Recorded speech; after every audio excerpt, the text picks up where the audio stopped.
Hola, bienvenidos a este nuevo video sobre la clasificación de los derechos humanos y su legislación. Mi nombre es Genishan Alcántara Martínez y hoy estaremos hablando sobre qué son los derechos humanos, cómo se clasifican y qué leyes los protegen aquí en México. Acompáñenme en este recorrido sobre historia y normas que garantizan nuestra dignidad y nuestra libertad. Para entender los derechos humanos en México es importante retroceder en un momento clave en nuestra historia como país. La Constitución de 1917 fue pionera en la inclusión de los derechos humanos y sociales, como la educación gratuita y el derecho a un trabajo digno. Además, México ha firmado distintos tratados internacionales que refuerzan la protección de los derechos humanos, como la Declaración Universal de los Derechos Humanos en 1948. Los derechos humanos se clasifican en varias categorías, cada una con un propósito específico. Algunas de ellas son: los derechos civiles y políticos establecen la protección a las libertades individuales y la participación en la vida política. En el artículo número 3 de la Declaración Universal se nos establece el derecho a la vida, la libertad y la seguridad.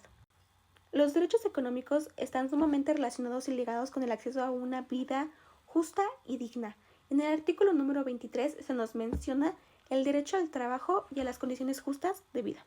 Los derechos sociales nos garantizan el bienestar con aspectos como la salud y la educación. Un claro ejemplo es el artículo número 25, el cual nos indica que nos protege ante el derecho a un nivel de vida adecuado.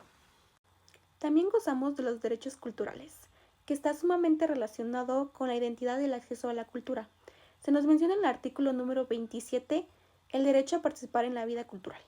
Y por último y no menos importante, tenemos los derechos ambientales, los cuales nos protegen nuestro entorno y nuestra calidad de vida. Aunque no son tan explícitos en la Declaración Universal, están presentes en tratados internacionales y en legislaciones de las naciones. En México los derechos humanos se encuentran protegidos por varias leyes que garantizan y establecen principios y mecanismos. Algunas de ellas y las más relevantes son la Constitución Política de los Estados Unidos Mexicanos y la Ley de la Comisión Nacional de los Derechos Humanos, la CNDH. Para comenzar, la Constitución Política de los Estados Unidos Mexicanos es la ley suprema del país y contiene disposiciones claves sobre los derechos humanos. Y la CNDH regula el funcionamiento de este organismo autónomo, encargado de proteger y defender los derechos humanos de los ciudadanos.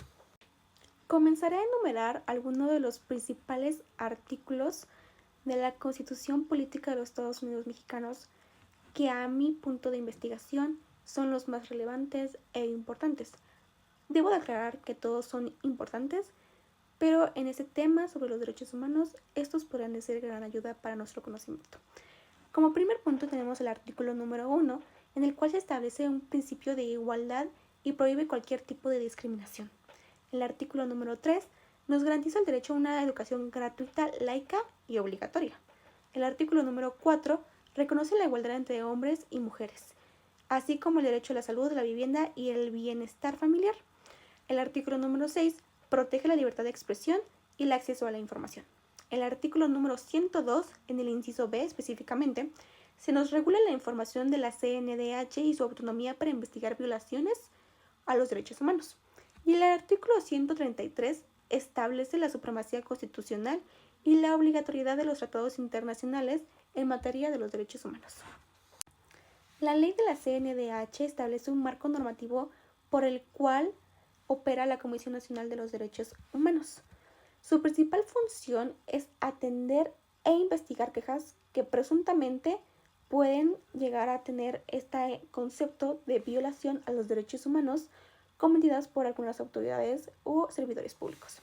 Algunos derechos protegidos por la CNDH son: derecho a la vida, integridad y seguridad personal, derecho a la libertad de expresión y acceso a la información, derecho a la justicia y al debido proceso, y derecho a la educación, salud y vivienda. ¿Cómo actúa la CNDH? La CNDH recibe quejas y denuncias por parte de los ciudadanos que han sido maltratados o sus derechos han sido violentados. Teniendo esto en cuenta, se investigan los hechos y se pide la información correspondiente a autoridades que son sumamente responsables en este caso. Se emite una recomendación a las instituciones responsables para corregir la situación y posteriormente promueve la educación de los derechos humanos y el respeto a la legalidad. Como autoridades responsables y competentes para la defensa de los derechos humanos tenemos a la Comisión Nacional de los Derechos Humanos, la CNDH y la Suprema Corte de la Justicia de la Nación. La CNDH la hemos estado viendo a lo largo de todo este video, pero para recalcar y que es sumamente en claro, la CNDH atiende quejas, investiga abusos y emite recomendaciones para garantizar el respeto a los derechos humanos y, por supuesto, ver el bien de los ciudadanos mexicanos. La Suprema Corte de la Justicia de la Nación es el máximo tribunal en México e interpreta la Constitución y resuelve controversias sobre la protección de los derechos fundamentales. Además, tiene el derecho y el poder de declarar inconstitucionales leyes que vulneren a los derechos humanos de los ciudadanos. Como conclusión, los derechos humanos son sumamente importantes para una sociedad justa, ya que es la base de nuestro país. Entender su clasificación nos ayuda a comprender y entender su importancia. Al igual, la legislación mexicana nos ayuda a garantizar su protección. No olvidemos que es responsabilidad de todos y todas las ciudadanas el entender y comprender nuestros derechos humanos. Entendamos que los derechos humanos son para todos. Para culminar este video, a continuación dejo las fuentes bibliográficas por las cuales fue basado esta información de este video. Agradezco de corazón la atención. Muchas gracias.